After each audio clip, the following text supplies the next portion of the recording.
તો રૂટ 2 ની કિંમત 1.41 છે, રૂટ 3 ની કિંમત 1.73 છે. તો આ બંનેની વચ્ચે આવતી સંખ્યા કઈ? પ્રશ્ન એવો છે કે રૂટ 2 અને રૂટ 3 વચ્ચે આવેલ સમની સંખ્યા કઈ? તો 1.41 ને 1.73 ની વચ્ચે કઈ સંખ્યા આવે? તો તમારા બધાને ભાગાકાર કરવાનો. તો તમારો સાચો જવાબ આ છે 3/2. કારણ કે 3/2 કરો તો 3 ના અડધા દોઢ થાય, 3 ના અડધા દોઢ થાય એટલે 1.5. તો જો 1.41 અને 1.73 વચ્ચે 1.5 આવે ને, બરાબર છે, એટલે આ તમારો સાચો આન્સર છે. હવે આન્સર તો તમને મળી ગયો. હવે આ જે 4/5 છે ને એને આપણે પોઈન્ટમાં કરવું કેવી રીતના કરાય એ જોઈ લઈએ. કોઈ પણ સંખ્યાને 5 વડે ભાગાકાર કરવાનો, કોઈ પણ સંખ્યાને 5 વડે ભાગાકાર કરવાનો અને ઉપર નીચે 2 વડે ગુણાય. 5 વડે ભાગાકાર કરવાનો અને ઉપર નીચે 2 વડે ગુણાય તો 4 દુ 8, 5 દુ 10 અને 8 10 શું થાય 0.8.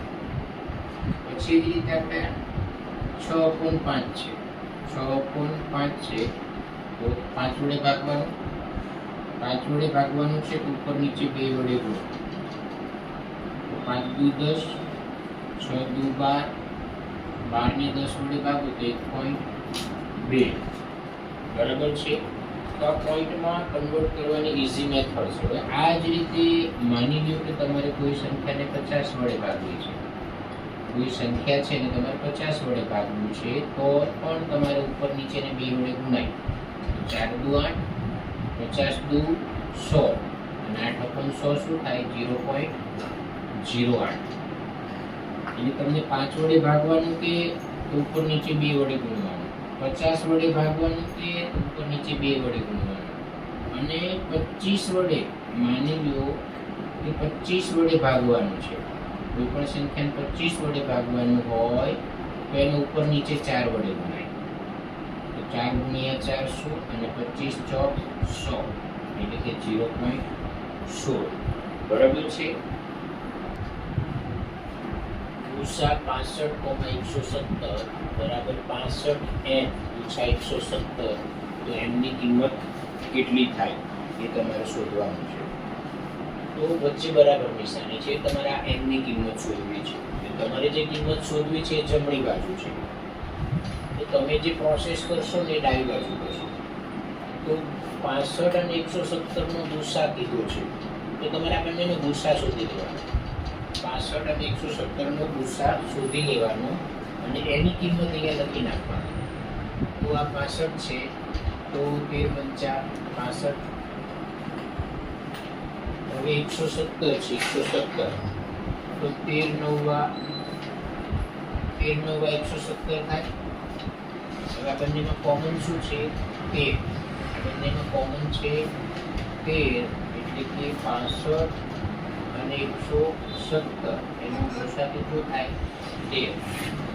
તો હવે ફરી પાછું આપણે આ લખીએ ગુસા 65,170 બરાબર 65n ઓછા 170. હવે આ જે ગુસા છે એની કિંમત આવી ગઈ 13. આનો આન્સર અહીંયા લખી નાખ્યો. હવે માઇનસ છે ને આમ લઈ જાઓ તો પ્લસ થાય. આ બંનેનો તમે સરવાળો કરો તો 7 ને 3 10 ની શું બધી 1 2 અને 1 3 130 થાય. 65 આના ગુણાકારમાં છે, આમ જાય તો ભાગાકારમાં. 65 ના ડબલ કરો તો 130 એની કિંમત થઈ 2. 28 અને 63 બંને વડે વિભાજ્ય હોય. 28 અને 63 બંને વડે વિભાજ્ય હોય એટલે બંને વડે ભાગી શકાય તેવો નાનામાં નાનો ધન પૂર્ણાંક ગણાવો. આ બંનેથી ભાગી શકાય, તો આ બંનેથી ભાગી શકાય એવો નાનામાં નાનો પૂર્ણાંક. એનો મતલબ એવો થયો કે 28 અને 63 નો તમારે લસા શોધવાનો. શું શોધવાનો? લસા. બરાબર છે. તો બંનેથી ભાગી શકાય એવી સંખ્યા કઈ? એ બંને સંખ્યાનો લસા. તમારે 28 અને 63 નો જે લસા આવશે એ તમારો આન્સર થાય.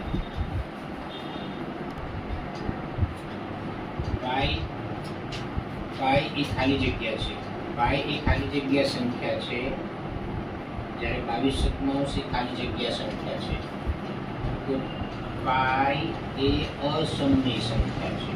પાઈ એ અસમય સંખ્યા છે, જ્યારે 22 એ સમય સંખ્યા છે. ચલો હવે આપણે પ્રેક્ટિસ બુકમાં જે બધા 1 માર્કર છે કે જે સેક્શન એ કહેવાય, તો સૌથી પ્રોબ્લેમેટિક પાર્ટ આ હોય છે, કારણ કે એની અંદર દરેક ક્વેશ્ચનમાં શું આવે, રૂલ્સ આવે, કોન્સેપ્ટ આવે, એટલે ખાસ ઇમ્પોર્ટન્ટ કહેવાય બધું. તો એમાં એક નંબર છે a = x³ y અને b = x²y³ છે, અને તમારે ગુસા શોધવાનો છે a અને b. તો ગુસાની અંદર કેવું કરાય કે આ બંનેમાં જે કોમન અવયવ હોય એની નાની ઘાત લેવાની. તો x અહીંયા બી છે ને x અહીંયા બી છે, પણ આની ઘાત 3 છે, નાની ઘાત 2 છે. તો નાની ઘાત 2 થઈ એટલે x². અહીંયા y 1 છે ને અહીંયા y 3 છે, કોમન y તો છે પણ y ની નાની ઘાત 1 કહેવાય, એટલે આનો ગુસા થાય x²y. હવે ધારો કે તમને લસા પૂછ્યો છે, a અને b નો લસા પૂછ્યો છે, તો દરેક અવયવની મોટી ઘાત લેવાની. દરેક અવયવની મોટી ઘાત લેવાની. અહીંયા x ની 3, અહીંયા x ની 2, તો x ની મોટી ઘાત 3 છે, y ની 1 અને y ની 3, તો y ની મોટી ઘાત 3 છે. આ છે એનો લસા. હવેની ખાલી જગ્યા છે કે બે ક્રમિક ધન પૂર્ણાંકોનો ગુણાકાર ખાલી જગ્યા વડે હંમેશા વિભાજ્ય છે. વિભાજ્ય છે કે કાઢી શકાય. બે ક્રમિક ધન પૂર્ણાંક, બે ક્રમિક ધન પૂર્ણાંક એટલે બે પાસપાસની ધન પૂર્ણાંક સંખ્યાનો ગુણાકાર કઈ સંખ્યા વડે વિભાજ્ય હોય જ? તો જો બે પાસપાસની ધન પૂર્ણાંક સંખ્યા હોય ને એમાં એક બેકી હોય ને એક એકી હોય. કોઈ પણ બે પાસપાસની સંખ્યા લો તમે, કોઈ પણ બે પાસપાસની ધન પૂર્ણાંક સંખ્યા લો, એમાં એક સંખ્યા એકી આવે, બીજી સંખ્યા બેકી આવે. અને દરેક બેકી સંખ્યા 2 વડે તો ભગાય છે. દરેક બેકી સંખ્યા 2 વડે તો ભગાય છે. માની લ્યો કે 11 × 12, અથવા માની લ્યો કે 25 × 26, માની લ્યો કે 1 × 2. તો બધાને તમે 2 વડે તો ભાગી જ શકો, કારણ કે 2 માંથી એક સંખ્યા કેવી છે? બેકી છે. બરાબર છે? એટલે આનો જવાબ આવશે 2. 95 વડે વિભાજ્ય હોય તેવો 4 અંકનો મોટામાં મોટો પૂર્ણાંક ખાલી જગ્યા. 95 વડે ભાગી શકાય એવી 4 અંકની મોટામાં મોટી પૂર્ણાંક સંખ્યા કઈ? તો સૌથી પહેલા તો તમને 4 અંકની મોટામાં મોટી સંખ્યા કઈ? 9999. 4 અંકની મોટામાં મોટી સંખ્યા 9900. ધારો કે 3 અંકનું પૂછ્યું તો આપણે સૌથી મોટી સંખ્યા 999 લેવાની. હવે આને આપણે શેના વડે ભાગવાની વાત કરે છે? 95 વડે વિભાજ્ય હોય, અને 95 વડે ભાગો. 95 × 95, 9 માંથી 5 જાય 4, અહીંયા થશે 9. 49 ને 95 થી ભગાય, અને સાચા સંખ્યા નાની છે એટલે બીજો આવશે 9. બરાબર છે? હવે 95 × 5 કરીશું, તો 5 × 5 25 નો પાંચડો બદલી 2, 5 × 9 45 ને 2 47, એટલે 475 આયા. બરાબર છે? એની અંદર તમે 95 એડ કરશો તો એ સંખ્યા આનાથી મોટી થઈ જશે. બરાબર છે? જોઈ લઈએ. આ મોટી થઈ જશે એટલે એનો મતલબ એમ કે અહીંયા આવશે 5. બરાબર છે? 475. બરાબર? 475 હતા ને? 5 × 5 25 નો પાંચડો બદલી 2, 5 × 9 45 ને 2 47. 9 માંથી 5 જાય તો 2, 9 માંથી 5 જાય તો 4, 9 માંથી 7 જાય તો 2. તો અહીંયા 24 શેષ વધી, એનો મતલબ એવો, શેષ વધ્યો એનો મતલબ એમ કે 9999 નો 95 વડે ભાગી શકાતી નથી. જો ભાગી ક્યારે શકાય? જ્યારે અહીંયા શેષ 0 હોય. એટલે 24 છે ને આમાંથી તમારે માઇનસ કરી દેવાનું, કારણ કે શેષને આપણે 0 લાવી છે. 9 માંથી 4 જાય તો 5, આ 9 માંથી 2 જાય તો 7, અને આ બધા 99 એમને. એટલે તમારો જે આન્સર છે એ 9975 છે. તેને તમે જે ચાર આંકડાની સંખ્યા છે મોટામાં મોટી છે 95 વડે ભાગી શકાય એવી સંખ્યા. નાનામાં નાની અવિભાજ્ય સંખ્યા, નાનામાં નાની અવિભાજ્ય સંખ્યા એટલે 2 અને નાનામાં નાની વિભાજ્ય સંખ્યા એટલે કે 4. એનું શું શોધવાનું છે? લસા શોધવાનો અને ગુસા પણ શોધીએ બંને. તો 2 અને 4 નો ગુસા ને તો 4 ને 2 વડે ભાગી શકાય છે. જ્યારે મોટી સંખ્યાને નાની સંખ્યા વડે ભાગી શકાય ત્યારે નાની સંખ્યા ગુસા અને જ્યારે મોટી સંખ્યા લસા. મોટી સંખ્યા 4, નાની સંખ્યા 2. મોટી સંખ્યાને નાની સંખ્યાથી ભગાય છે. જે સંખ્યા નાની હોય એ ગુસા, જે સંખ્યા મોટી હોય એ લસા. બીજી રીતે 2 એટલે 2 ગુણ્યા 1 અને 4 એટલે 2 નો વર્ગ. તો આ બંનેમાં કોમન શું છે? 2. બંનેમાં કોમન 2 છે. તો ગુસામાં જે સંખ્યા કોમન એની નાની ઘાત, ગુસામાં જે સંખ્યા કોમન એની નાની ઘાત. અહીંયા 2 ઘાત છે, અહીંયા 1 ઘાત છે, નાની ઘાત 1 થઈ ને એટલે ગુસા 2. લસામાં મોટી ઘાત છે, 2 ની 1 ની 2 ની 2 માં મોટી ઘાત 2 છે એટલે 2 નો વર્ગ કેટલો થાય? 4. એટલે લસા 4. જુઓ હવે 2 ધન પૂર્ણાંકો a અને b માટે a અને b નો ગુસા 7 છે અને a અને b નો લસા 385 છે. એટલે ગુસા લસા આપ્યો છે, તમારે a ગુણ્યા b શોધવો છે. તો તમારી પાસે સૂત્ર છે, ગુસા ગુણ્યા લસા બરાબર 2 સંખ્યાનો ગુણાકાર. તમારી પાસે સૂત્ર છે. તો ગુસા છે 7, લસા છે 385 બરાબર 1 ગુણ્યા b. 7 × 5 = 35 નો પાંચડો વધી 3, 7 × 8 = 56, 56 ને 3 59 વધી 5, 7 × 21, 21 ને 5 26. તો તમારો જવાબ છે 2695. જુઓ આ અવયવ વૃક્ષ આપ્યું છે અને તમે એમાં x ને y ની કિંમત શોધવાની છે. તો આમાં કેવું હોય, આનો અને આનો ગુણાકાર કરો તો આ થાય. 5 અને 7 નો ગુણાકાર કરો તો y થાય. એટલે y બરાબર 5 ગુણ્યા 7. 5 ગુણ્યા 7 તો શું થાય? 35. બરાબર છે. તો આ 3 અને y નો ગુણાકાર કરો તો 105 થાય. તો જો 3 ગુણ્યા 35, આ y ની કિંમત 35 છે. તો 3 × 5 = 15, 15 નો પાંચડો વધી 1, 3 × 9, 9 ને 1 10 થઈ ગયું. એ રીતે 2 અને 105 નો ગુણાકાર કરો તો x થાય. એટલે x બરાબર 2 ગુણ્યા 105. 105 ના ડબલ કરો તો 210 થાય. બરાબર છે. તો તમારો જવાબ x ની કિંમત 210 અને y ની કિંમત 35 છે. માની લ્યો હું તમને એક એક્ઝામ્પલ આપું.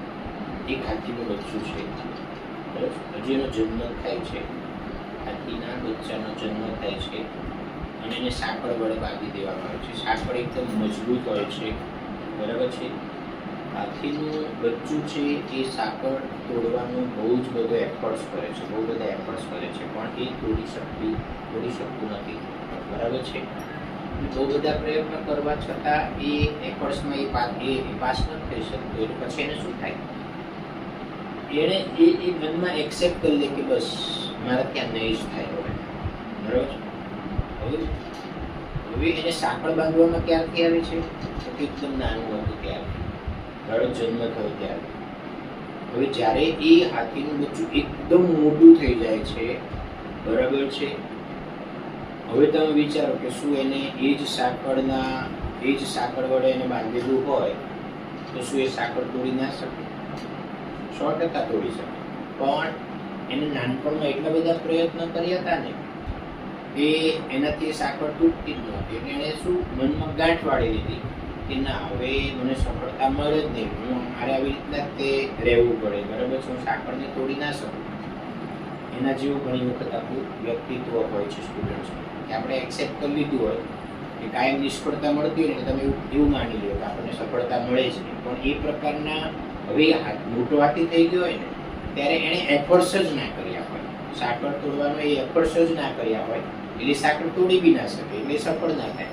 એ રીતે વિદ્યાર્થીમાં બી તમારામાં એવું હોય કે તમે નિષ્ફળતા સતત મેળવતા હો ને, બરાબર છે, એટલે તમે સફળતા માટે પ્રયત્ન કરવાનું બંધ કરી દો, તમને કોઈ સફળતા નથી મળતી, બરાબર છે. એ રીતે બીજું એક એક્ઝામ્પલ એવું છે કે ભાઈ સિંહનું બચ્ચું છે જન્મે અને જન્મીને તરત જ આપણે માની લ્યો કે એને સસલાની વચ્ચે એનો ઉછેર થાય, સસલાઓની વચ્ચે જેનો ઉછેર કરવામાં આવે અને જે એની માં છે સિંહ, એ સિંહ, બરાબર છે, સિંહ એની જોડે રહેતું જ નથી કે સિંહ જોડે બી નથી રહેતું, ખાલી સસલા જોડે જ રહે છે. તમે વિચાર કરો કે જ્યારે સિંહનું બચ્ચું એકદમ મોટું થઈ જશે તો બી એ સિંહના લક્ષણો જે ખરેખર હોય એ લક્ષણ એનામાં નહીં હોય, ખ્યાલ આવ્યો? એટલે સિંહનું બચ્ચું એની જે કેપેસિટી છે, મૂળભૂત જે એની કેપેસિટી છે ને એનામાં શું ક્ષમતા છે, એ ક્ષમતા જે વિસરાઈ ગઈ હોય, ખબર પડી? એટલે એવું વિદ્યાર્થી અવસ્થામાં બી તમારે એવું હોય કે તમે ક્યારેય સફળતા મેળવી જ ના હોય ને તમે એવું માનો કે ના ના યાર આપણને તો 90% આવે જ નહીં, આપણને 80% આવે જ નહીં, એટલે એવું ના હોય. તમે જ્યારથી બી સમજણા થાવ ત્યારથી તમે એફર્ટ્સ કરવાની શરૂઆત કરો ને પોઝિટિવ ડિરેક્શનમાં તો તમને રિઝલ્ટ મળતું જ હોય છે, બરાબર છે. હવે જો ખાલી જગ્યા એ અસમય સંખ્યા નથી, આ નથી શબ્દ છે ને બહુ હેરાન કરે, આ નથી છે એટલે બહુ ધ્યાન રાખવાનું, અસમય સંખ્યા નથી, બરાબર. તો જો √6 આ અસમય છે, √5 અસમય છે કારણ કે બેનું વર્ગમૂળ ના નીકળે, √3 અસમય છે કારણ કે એનું વર્ગમૂળ ના નીકળે, જ્યારે 4નું વર્ગમૂળ નીકળે, 4નું વર્ગમૂળ નીકળે એટલે આ સંખ્યા અસમય નથી, એટલે √4 એ અસમય સંખ્યા નથી, એટલે કે સમય છે. હવે જુઓ ખાલી જગ્યા એ √2 અને √3 વચ્ચે આવેલ સમય સંખ્યા છે. આ બધા ઓપ્શન છે, આમાંથી કઈ સંખ્યા એવી છે કે જે √2 અને √3 વચ્ચે આવે? તો √2 1.41 એ તમારે યાદ રાખવાનું, √2 1.41 અને √3 1.73. √2 ની કિંમત 1.41 અને √3 ની કિંમત 1.73. તો